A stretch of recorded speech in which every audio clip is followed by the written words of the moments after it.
Welcome to Hilary Emmanuel Ministries, where faith meets power, purity and prosperity, and breakthroughs are born. At Diadem, we equip you with bold prayers, life-transforming teachings, and spiritual strategies to overcome every challenge life throws your way. Join us as we dive into God's Word, experience His presence like never before, and walk in His purpose for our lives. If you're in London, we invite you to fellowship with us in person at Diadem, 4 Pegamoid Road, N18 2NG. Don't forget to subscribe now and let's grow in faith together. I have a very relatively lengthy message today because I want you to understand some things. And then we have very serious prayers to pray. I thought I should share this with you. I thought it will benefit you somehow, though I believe you know them already. That we as believers, we as children of God, we are in a journey. Our daily life, the way we sleep and wake up, go to work, go to school, go to different endeavors, we are in a journey actually. We are undertaking a definite journey. And this journey, we are in it daily, whether we are conscious or not, we are in a journey. We had a starting point where we started this journey from. We know where we are now in this journey, and we understand the destination. We know the target, we know what we're heading to. And brethren, it is supposed to be a journey every human being should be involved in, because it is called destiny journey. It is called the journey of life. The road is supposed to be packed with people, because if you look at the world, we have about 8 billion people. The road is supposed to be packed, the road of this journey, and every person is supposed to be rushing. The road is supposed to be very busy. Like if you go to the motorways on busy days, you see how the road is always packed, and see how people are speeding, trying to get to their destination. That's how this journey is supposed to be also. But on the contrary, the road is not busy.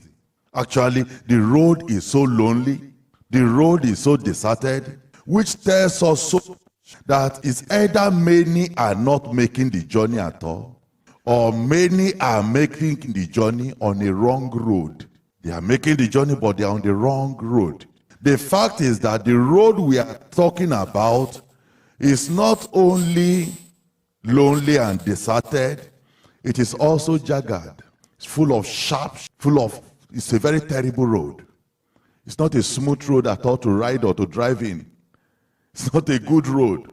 It's a deadly, unwelcoming road. It's not a road any person will see, the physical, and you put your head that you want to travel on that kind of road. Which then informs why people are not attracted to it. Because it's not welcoming. That's why people are not traveling on that road. Brethren, that's exactly what we want to talk about today. Because it has become imperative, whether we like it or not, we must travel on that road. There's no any other road. There's no any other road. We must travel on that road, and we must get to our destination on that road. So that's why I'm talking to you today on what I call the lonely, deserted, jagged, deadly road ahead. The lonely, deserted, jagged, deadly road ahead. You know, when road is so bad like that, they will put signs, tell you the road is deadly, there's danger ahead, and all those. This one is that from the beginning of the road to the end of the road, it's like that. And brethren, the journey is not short. The road is not short, and there's no shortcut anywhere. You just have to travel the whole length. Matthew chapter 7. Matthew chapter 7. Look at verse 13. Matthew 7 verse 13. This is the Lord Jesus Christ himself teaching. He said, enter ye in at the what? Straight gate. Straight there means ST, not straight like this. Straight means tight, narrow. Tight gate, S-T-A-I-T. Straight road. That is tight, very tight road. He said, that's the one you should follow. That's the one you should follow. So he first of all talk about the destination. He said, when we get to the destination, there are going to be 2 gates that we open. He said, one is so tight and so narrow. He said, that's the one you should follow. The narrow, for wide is the gate. He said, there are 2 gates. He said, one is tight, straight. One is wide. He said the one that is wide and very broad is the way. He said that one that is wide gate, has the road that leads to that one is a broad way, express road.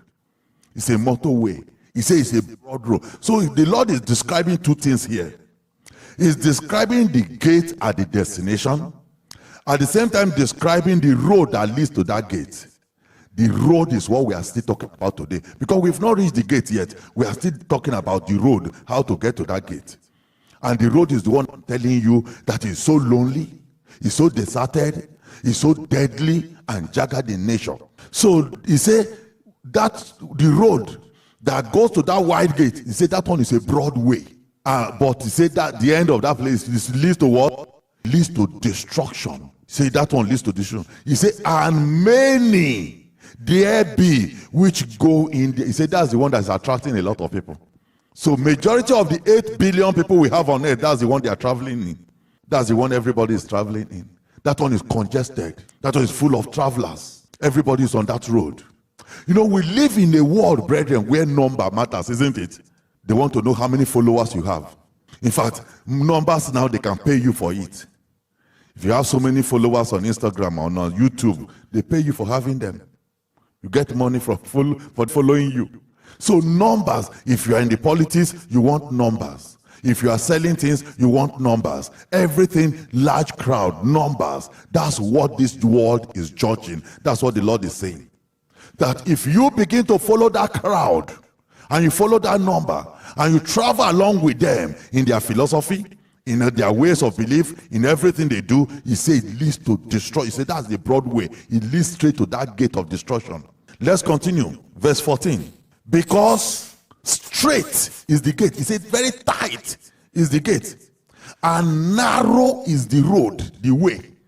He said the other gate, the gate is tight, that's the destination. He said the road that leads to that one is so narrow. It's not an attractive road. It's not a road every person wants to go in. So no wonder the road is deserted and lonely. He says it's very narrow, which lead and few be that find it. So very few people are the one that find it. Verse 15, he now warned us. He said, beware of what?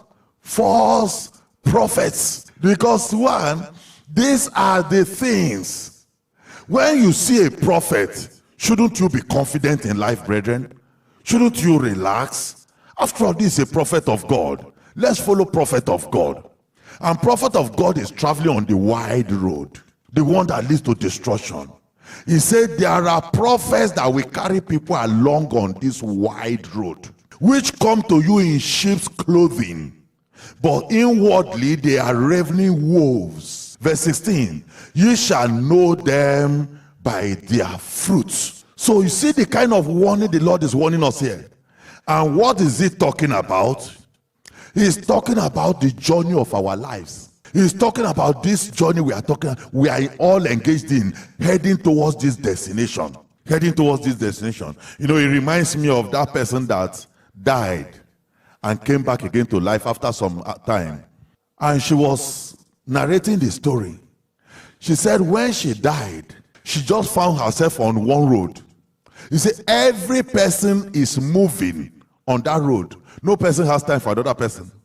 Every person is busy moving ahead with speed. He said, but one thing with that movement is that you are not the one controlling the movement. It's like every person was on a conveyor belt. The thing was just moving every person that direction. You can't turn back. You can't say, I'm not going again. He said, and the closer they got, the hotter the whole thing became. They were feeling that there's some wind blowing from that direction that was very hot. And they couldn't turn back. They couldn't go back. They want to go back, but you cannot. The force was just pushing them forward. And they got until they entered hellfire. So you now see that that is exactly how this journey is. This journey is such that you are involved in it. You might not be able to say, let me turn back. Except you decide and say, this is the road I want to follow. This is the road I want to follow. Now, people do not really take this teaching of the Lord very seriously. This scripture I just read to you now. People don't ask themselves, how does this message relate to me? How does this message minister to me? How does it affect me? Which journey is the Lord talking about here? These are questions we should ask ourselves. The journey is a journey of life. To us, we call it the journey of destiny. And there are two distinct destinations. Whichever one you choose to travel, there's a destination to arrive. And there are two gates waiting for everybody. And both journeys are not the same. Both journeys are not the same. You see those ones that travel on the wide road, on the Broadway, those ones will just be enjoying themselves and be traveling and be cruising and going. But the one that travel on that tight, deadly road, they're not going to find things easy. It's not a smooth journey. It's not an easy journey. And it's very important you know all these things so that you don't go out there and see people who are traveling on the broad road and be envying them. It's better you know these things so that if you see people that are traveling on the wide road, you know where they are traveling to. You know where their destination is. So that you also will know why you are going through what you are going through today. The things that you have on both roads are not the same. The experiences you have on this tight one is not the same experience you have on the broad one. While the broad one is full of leisure and enjoyment and all kinds of things and cruising, it's not like that with those ones on the tight road. Because the journeys don't end at the same destination. Genesis chapter 11. Remember you promised me? You promised me you will not sleep? Okay. Genesis chapter 11. Look at verse 1. If you open your Bible, you will not sleep. Look at verse 1. Genesis 11. I'm showing you people that have traveled these roads so that we learn from what happened to them. And the whole earth, this was the very beginning. From Genesis, the very beginning of mankind. The whole earth time, the whole earth was of one language. The whole earth was speaking one language that time. One language and one speech. And it came to pass as they did what? As they journeyed, as they traveled, they also started. And from the moment God created man, the journey starts. So as they journeyed from the east, they found a plain in the land of Shinar, and they dwelt there. Verse 3. And they said one to another, go to, let us make bricks and burn them thoroughly. And they had brick for stone, and slime had they for mortar. And they said, go to, let us build us a city and a tower, whose top may reach unto heaven, and let us make us a name, lest we be scattered abroad upon the face of the whole earth. The instruction of God was, scatter abroad, fill the whole earth. They say, no, we don't want to scatter anywhere. And brethren, when we read the book of Joshua, we understood the motive of this project. Some of them say they want to reach God. They want to build a house and reach heaven, and reach God and shoot him arrow. They want to go and attack God in heaven. So this is the kind of journey people undertake in life. So let's see what happened. Verse 5. And the Lord came down to see the city and the tower, which the children of men builded. And the Lord said, behold, the people is one, and they have all one language. And this they begin to do, and now nothing will be restrained from them, which they have to do. Go to, let us go down, and there confound their language, that they may not understand one another's speech. So the Lord came down, confounded themselves abroad from the thence upon the face of the whole earth. They left off to build the city. Therefore is the name of the place called Babel. Babel stands for the first root of idolatry in the life of human beings. Babel stands for the first root of rebellion against Jehovah God. That is institutional rebellion, collective global rebellion against God. That's where it started from. And that's the route all of them chose, concession. They said, yes, let's go that way. Let's do it that way. And every person agreed, and they started to go that direction. The journey of mankind started with rebellion and idolatry. It is true that God scattered them and confused their language, but then the journey still continued. Everywhere they went to on earth, they carried those things along. Genesis chapter 12. Genesis 12, look at verse 1. Now, the Lord has said unto Abraham, get thee out of thy country, and from thy kindred, and from thy father's house, unto a land that I will show thee. There is a destination. There is a journey to undertake. He said, get you out. I'm taking you somewhere. There is a land. So you see, God had a project. There's a promise involved here. There's a destination involved here. And there's a route to travel. Look at verse 2. And I will make of thee a great nation, and I will bless thee, and make thy name great, and thou shalt be a blessing. These are promises of God. These are promises of God. So if Abraham accepts these promises and begin the journey, brethren, it becomes what you call the journey of destiny. So just like God will come to us also and show us some things in the dream and promise us some things in the dream and tell us, I'm going to do this for you. Look at where I'm taking you to. Look at what I want to turn you to. Look at what I want to do with your life. And we accept and we begin to follow him. It becomes the journey.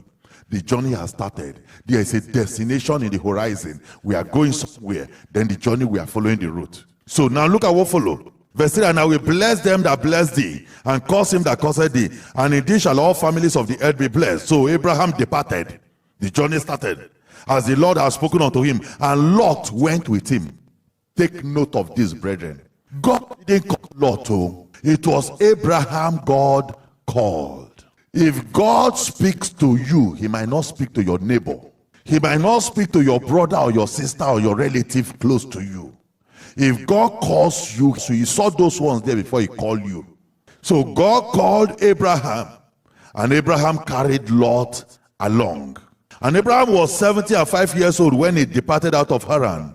And Abraham took Sarai his wife, and Lot his brother's son, and all their substance that they had gathered, and the souls that they had gotten in Haran, and they went forth to go in the land of Canaan. And into the land of Canaan they came. Verse 6, and Abraham passed through the land unto the place of Shechem, unto the plain of Moreh, and the Canaanite was then in the land. And the Lord appeared unto Abraham, and said unto him, unto thy seed will I give this land. And there builded he an altar unto the Lord, who appeared unto him. And he removed from thence unto a mountain on the east of Bethel, and pitched his tent, having Bethel on the west and Hai on the east. And there he builded an altar unto the Lord, and called upon the name of the Lord. And Abraham journeyed. Abraham going on still towards the south. And look at now the ruggedness of the road I'm telling you about. Look at now the jaggedness of the road. What makes the road unattractive, unwelcoming, difficult to travel in? This is Abraham that God called. Abraham that had the promises of God. Abraham that God was the one leading him to where he should go to. Look at what follows verse 10. And there was a famine in the land. One will never expect that if God calls you and God said to you, my son, my daughter, come, I have a project with your life. I want to do this with you. I'm taking you this place. You shouldn't expect famine, isn't it? At least God should be able to provide for you. God should be able to feed you.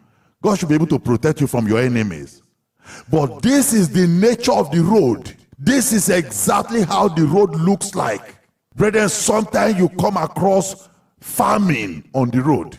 Even though you are traveling on the right path, even though it's Jehovah God that called you and said, come along, you could come across famine and you are struggling to survive and you are struggling to live, and no money and no food, no income.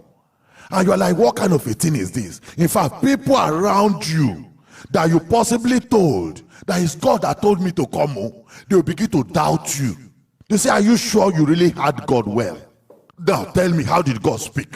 How did you hear? What are they telling you? They are telling you that you are not sure. They are telling you that I don't believe what you said.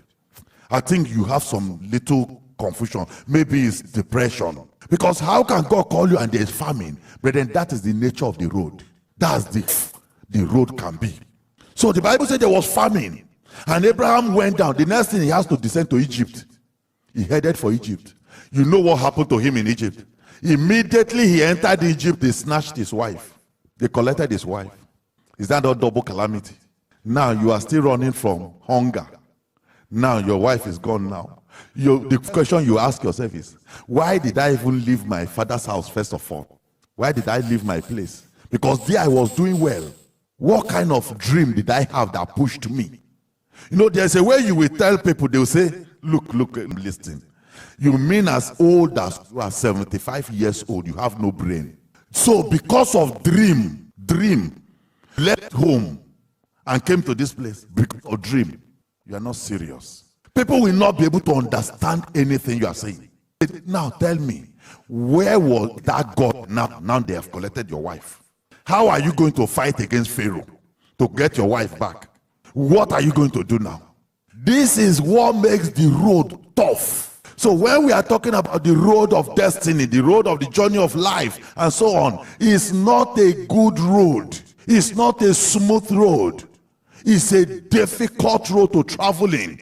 And that's why the Lord Jesus Christ said, there are only few that find it.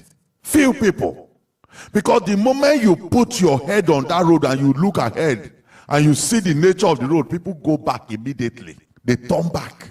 They turn back. Because they cannot endure the road. Genesis chapter 13. Genesis 13. Look at verse 7. And there was a strife between the headmen of Abraham's cattle and the headmen of Lot's cattle. That Lot he carried. You know, you don't know the direction people want to travel in their lives. People have their different ideas and different projects and different plans. Don't allow them to drag you into their own. Don't allow them to influence you. You know where you are heading to. Abraham carried Lot. Now, fight has started. They've started to misunderstand each other. Verse 8. So Abraham said unto Lot, let there be no strife, let us not fight. There's no need of fighting. I beg you, between me and you and between your herdsmen and my herdsmen, because we are brethren. It's not the whole land before. He said, look at the whole land. Did God promise Lot? He said, okay, this is what God promised me. Take anything you want to take. Take anything. He said, the whole land is before you. Anything you want, take and then follow, go your own way. If you take left, I will take right. If you take right, I will take left. Just choose first. Instead of Abraham being the one giving to Lot, he said, pick first. Verse 10. And Lot lifted up his eyes and beheld all the plain of Jordan, that it was well watered everywhere before the Lord destroyed Sodom and Gomorrah, even as the garden of the Lord, like the land of Egypt, as thou comest unto Zoar. Then Lot chose him all the plain of Jordan. He looked at the best parts. He said, yes, that's the one I want. Because broad is the way, smooth is the road. If you look at it, it's full of green every side. He said, that's the place I want to follow. So Abraham said, no problem. So Lot, then verse 11, then Lot chose him all the plain of Jordan, and Lot journeyed. He started his own journey separately. I pray for you that people that shouldn't be in your life, God will separate them before you enter the new year. So Lot now started his own journey on his own. The Bible says he journeyed. Which direction did he take? Which road did he take? He journeyed east, and they separated themselves from one another. And Abraham dwelled in the land of Canaan, because that's where God told him to go to. And Lot dwelled in the city of the plain and pitched his tent towards where? Sodom and Gomorrah. That's the direction Lot chose. You know, that time, if you look at the city, the way the ground is, the vegetation and everything, you will not know that it's Sodom and Gomorrah. Eventually, what happened to that destination? Destruction. He came out of that place empty-handed, because Abraham had to pray for him. If Abraham didn't intercede for him, he would have perished in that place. Genesis 33. Genesis, look at verse 12. This was Jacob and his twin brother Esau. They have been enemy from inside the womb. In fact, their fight started from inside the womb.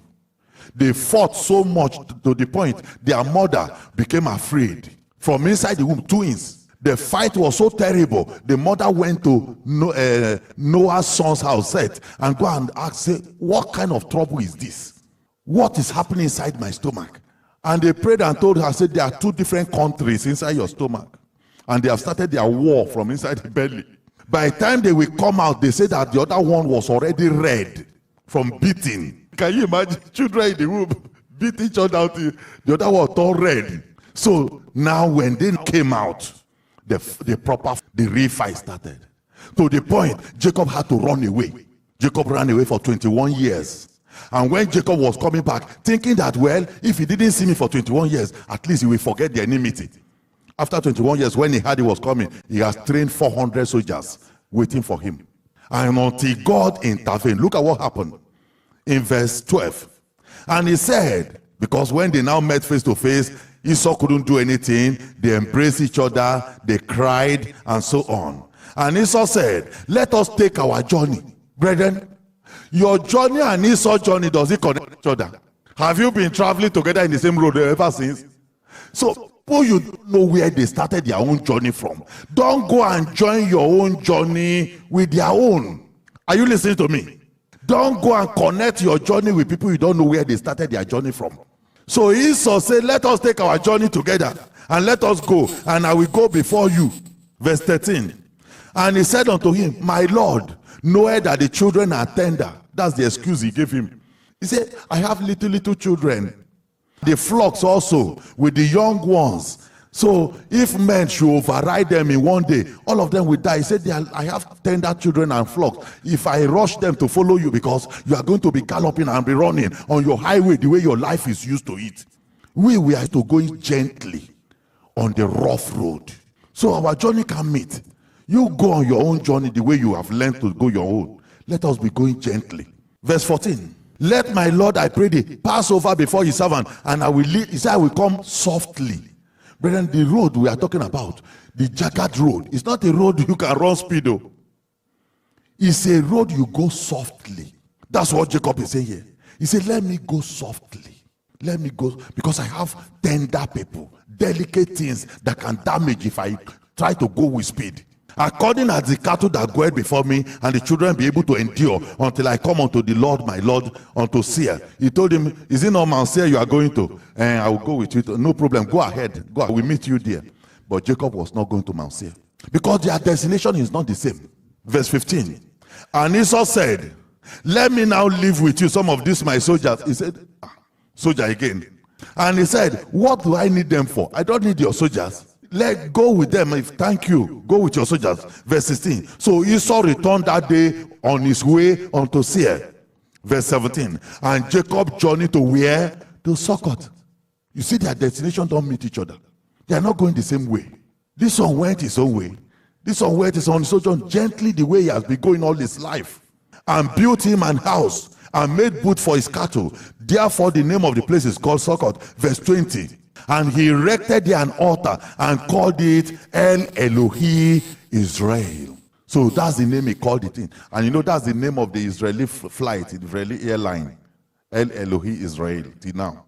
So you now see the journey of life.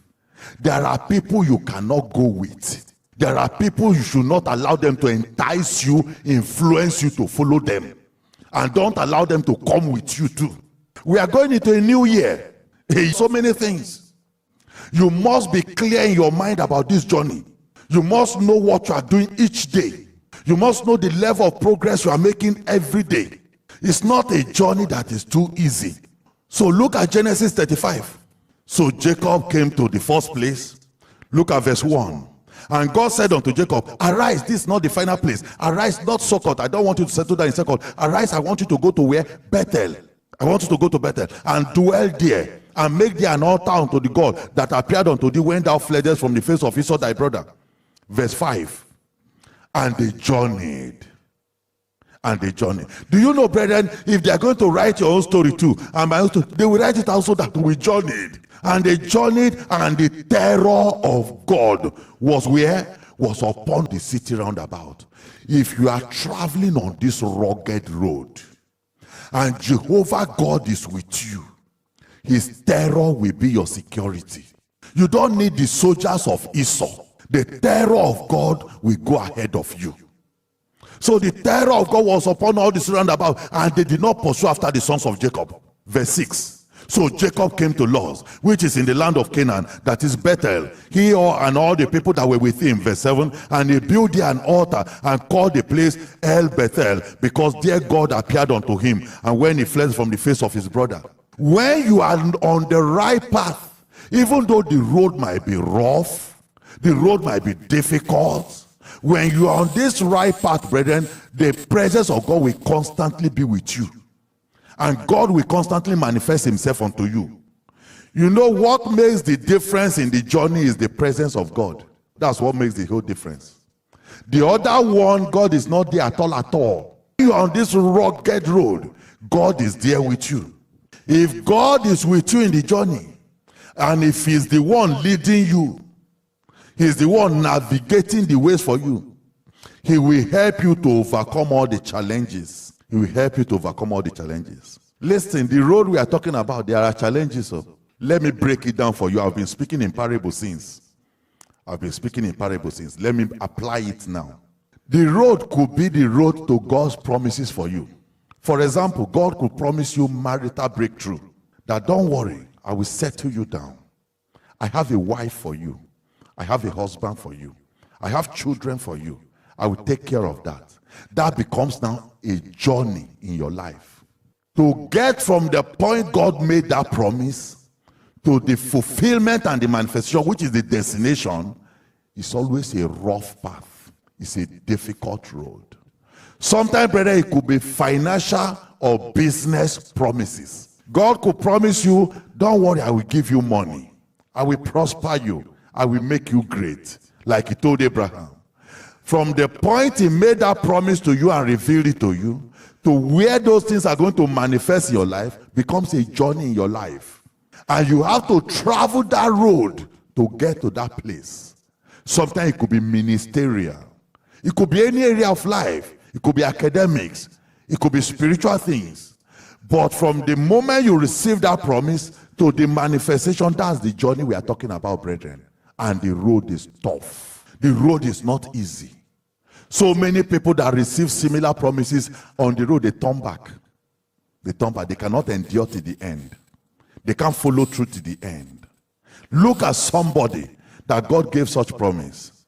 Because there are too many challenges on the road. There are too many troubles on the road. Isaiah 45.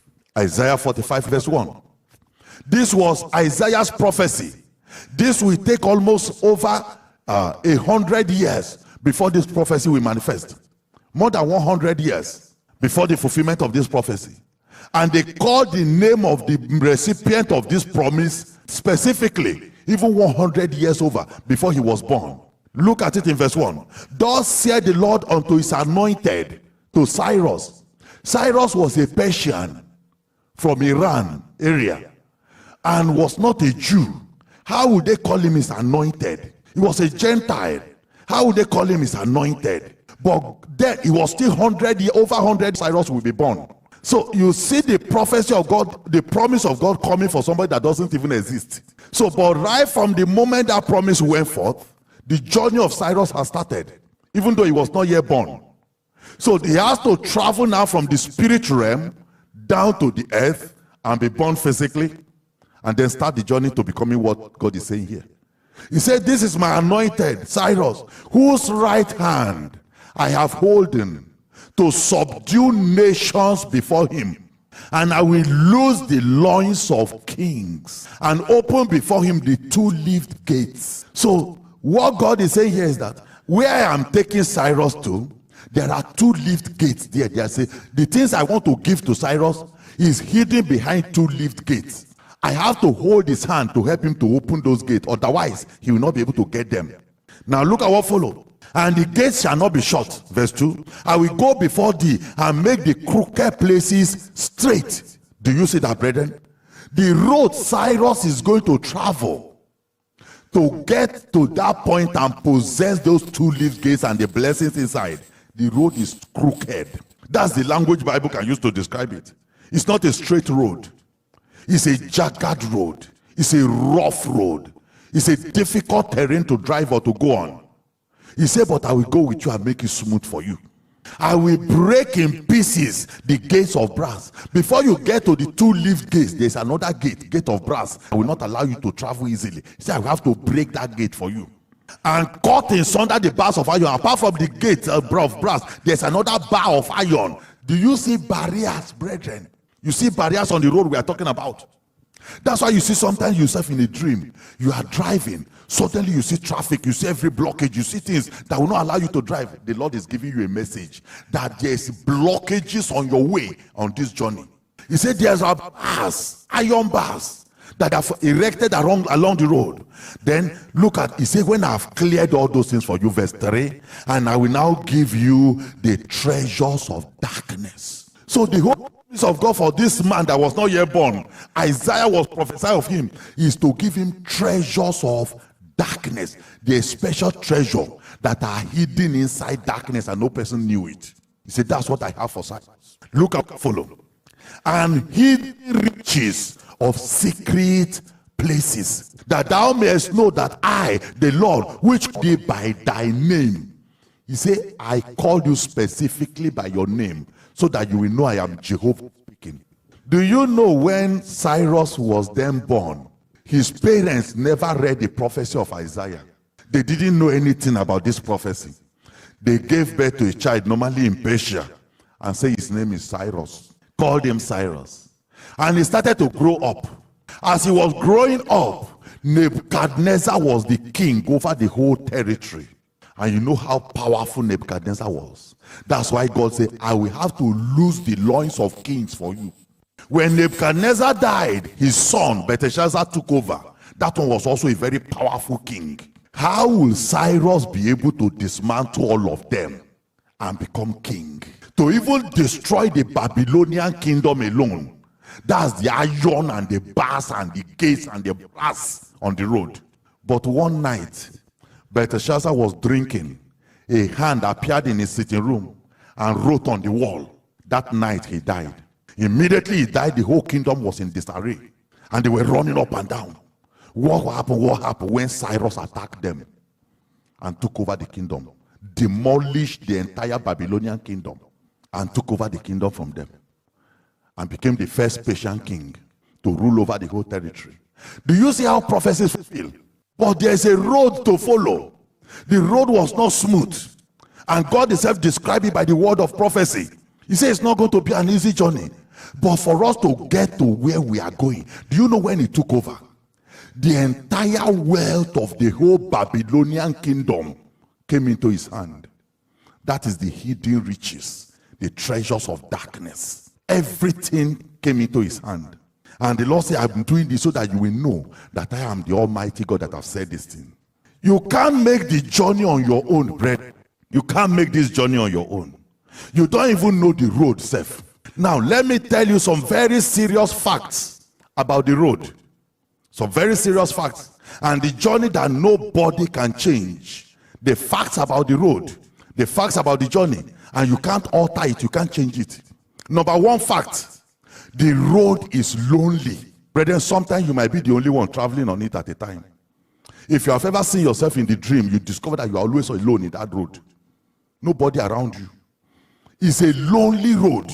And you can't change that, brethren. You can't go and hire people and say, let's travel together. You just have to go on your own. Number two fact. The road is dangerously jagged and rough. And it's not a highway at all. Number three fact.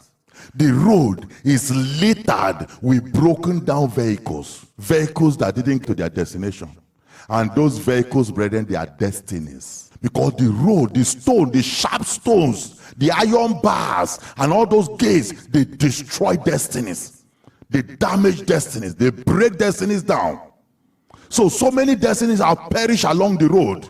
So you will come across broken down vehicles, destinies that couldn't make it. Bones of people tried the journey and they didn't reach the destination. Number four fact. There is no joy on the route. No joy. You know, it's only when you get to the destination, that's where you will laugh. The road, no laughter anywhere, no joy. It's not like a lay-by whereby you drive, you still may park and have some lunch. The road is full of mountains. Every single step you have to struggle to overcome it. That's the nature of the road. As if, brethren, the road is not difficult enough. There are enemies lined up on the road. Luke chapter 10. Luke. And Jesus answering said, a certain man went down from Jerusalem to Jericho. Isn't it a journey? He traveled from Jerusalem to Jericho. And what happened? He fell among thieves, armed robbers. So the road, apart from that, it's difficult to even travel on its own. There are robbers on the road. What we call destiny robbers. They know the journey is all about destiny. They are standing on that road to rob people of their destinies. To make sure that whatsoever destiny you are carrying, they collect it from you. So they stand on that road, which stripped him. Take note of that. They stripped him. They stripped him. That's what they want to do. They want to make sure they collect everything from the person. They stripped him of his raiment and then wounded him. And then departed, leaving him half dead. Verse 31. And by chance, there came down a certain priest that way. And when he saw him, he passed by the other way. Why? It's a lonely road. Nobody is there to attend to you, to help you. Every person is on his own, struggling on his own. You know, when I started pastoring work newly, when I started ministry work newly, there were so many things the father said, I have to teach you about ministry. He said, Christianity is not the way you read in the Bible. He said, Christianity is difficult and different. And I remember that time, we wanted to do a program. We were like 1 year anniversary then. Not in Diadem. 1 year anniversary. So I now say, okay, let us do it big and invite other churches to come and celebrate with us and all those things. I think I wrote about how many letters. Then we were in Finchley. I wrote so many letters to all the churches around. Went around, gave them those letters. Only one in Oakley Road, only one Pentecostal church in Oakley replied. The rest didn't even answer me. I just invited and said, come and celebrate with us. We are 1 year, we are so people, and this. They didn't even reply. Only one church replied. Even our own mother church that we went from to go and start that one didn't even answer us. They didn't even come, self. The same ministry. So what am I saying in essence? The Lord now called me after the whole thing. He said, that's lesson number 1. He said, Christianity is not united. Every person is on his own, minding his own journey. So if you are thinking that, why all these churches that are well established, all these churches that are so rich, they should be able to help younger churches. They should be able to pop them up, support them, bear their burdens. He said there's nothing like that in Christianity. So that's what the Lord is saying here. The first person that passed by that saw the man they are traveling the same road though. He fell off, just dodged him, went to the other side of the road and continued his own journey. So that is the nature of the road. The road is full of robbers. Sometimes animals that will occupy the roads. But those animals are not ordinary animals. Sometimes, brethren, it is sin. Demons of all kinds of sin. Temptation that want your attention, that want to distract you so that you will make a shipwreck. They might even collect your motorcycle because the best vehicle to travel on that road is motorcycle. That's the best vehicle. Ordinary vehicle is not too good on the road.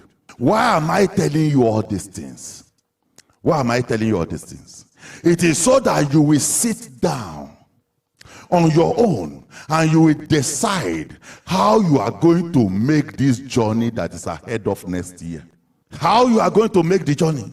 You will sit down and plan the journey because it is a journey that does not accommodate distraction.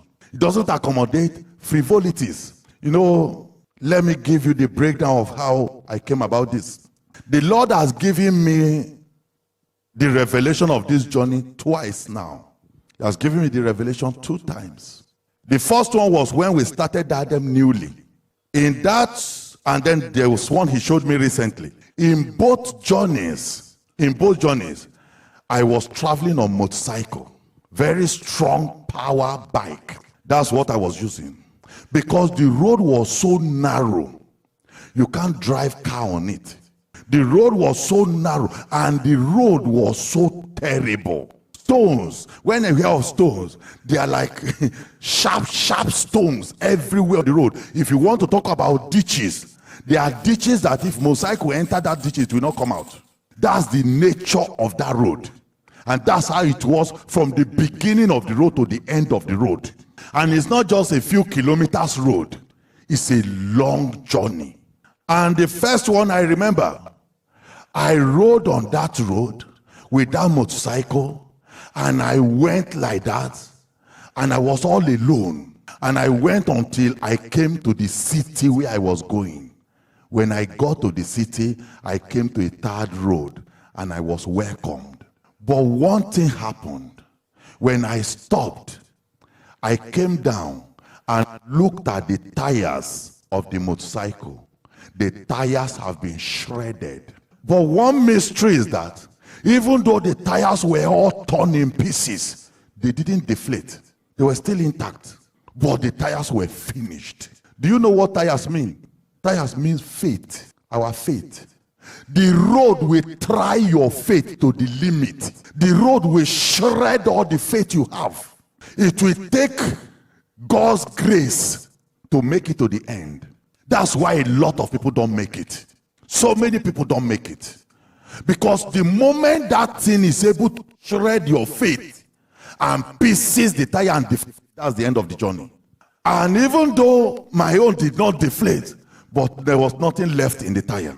So the road is such that you will question everything you know and believed.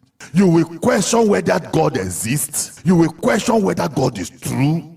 You will question whether you are not even deceiving yourself with what you are doing. That's the level it will push your faith to. And that's why, brethren, if your faith has not been strong before, that road is not a good road to travel in. And that's why many people don't make it to the end. That's why the Lord Jesus Christ said, only few are there that get through it.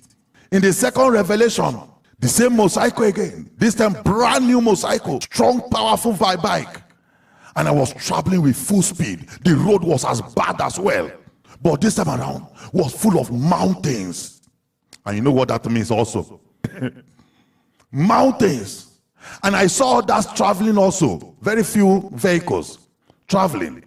But those vehicles, because of the nature of the mountain, when they get to one mountain, the vehicle will stop, all the passengers will come down.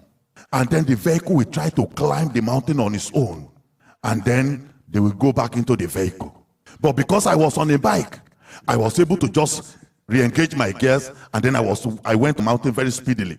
But what am I saying in essence? That is the nature of the road. Because the terrain is so bad, the road is so challenging, it might get to a point you just need to disembark. You don't know whether to continue this journey or whether to stop it. It's good we know all these things. It's good we know all these things. So that whatsoever you are suffering in life, whether it is famine, whether it is attack by the enemies, whether it is robbers that surround you and steal from you. Because time might come, they might even steal everything you have on that road. Because they are destiny robbers on the road. You see that man traveling from Jerusalem to Jericho. They just waylay him on that road and stripped him. The Bible says they stripped him of everything and wounded him also. Left him half dead. It took somebody to take him for treatment. So that is how this journey is. So that you make up your mind, no matter what happens, I must make this journey to the end. And if you have to pray every day, brethren, take note of this prayer, because there's not much time. I might not be able to cover all the prayer points I have for this type of message. You might need to pray on daily basis. Each day you wake up, ask God and say, Lord, I want to cover reasonable, substantial amount of kilometers on this journey today. Enable me to cover some distance today. Enable me to make reasonable progress today on this journey. That's a serious prayer to pray every day. Another thing again you might need to cry to God for is, Lord, shorten this journey for me. Make it shorter for me. That's what you said in your word. That because of the very elect, the day shall be shortened. Shorten this journey for me. Another thing again you can pray is, Lord, you carried Israel on the eagle's wing when their own journey was tedious. Lord, bear me on eagle's wing. These are prayers that will help you in the journey. But you begin to tell the Lord, no matter what happens, I must get to the destination. I must get to the destination. I remember when we started that time, I've told you this, and one sister came and shared testimony. It was a testimony. She said she had a dream. That time, if you come to that, we filled everywhere. The church was bigger than this. And she said she had a dream where the church was climbing a heavy mountain. He said everybody was climbing mountain. He said one by one, people couldn't climb again. They would climb and go back. He said only few were able to make it to the top. Brethren, is that not happening now? The original members that were there when we started that on December 5, 2010. How many of us are left here now? Only few. That is that prophecy. That's because of what? The nature of the road. The nature of the road. The road will test everything in you. It will test your endurance, test your patience, test your faith. In particular, it's faith. That is the tire itself. That's the one that bear the brunt of the whole journey. And if you have to ask God for brand new motorcycle, you have to pray for that one. That God should give you power bike that will be able to make the journey. So we are going to pray now. Let's stand up on our feet. I want you to close your eyes and begin to tell the Lord, Father, please help me. Have mercy on me, Lord. Have mercy on me. Help me, O Lord God. Thank you for watching. If this message blessed you, don't forget to like, share and subscribe to join our growing community of faith. You've just listened to the sermon, but there are powerful prayers that follow. Due to social media rules and guidelines, the prayers have been removed from this video. However, you can access the full prayers and more life-changing resources by visiting www.pastorhillary.org or downloading our app, Diadem Media. If you're in the London area, we'd love to have you fellowship with us in person at 4 Pegamoid Road, N18 2NG. If you have any questions about this message, want counseling from Pastor Hillary, or wish to share your testimonies following the prayers, please leave a comment below and someone from our team will get in touch. Until next time, may God bless you abundantly and guide you in all your ways. Stay victorious.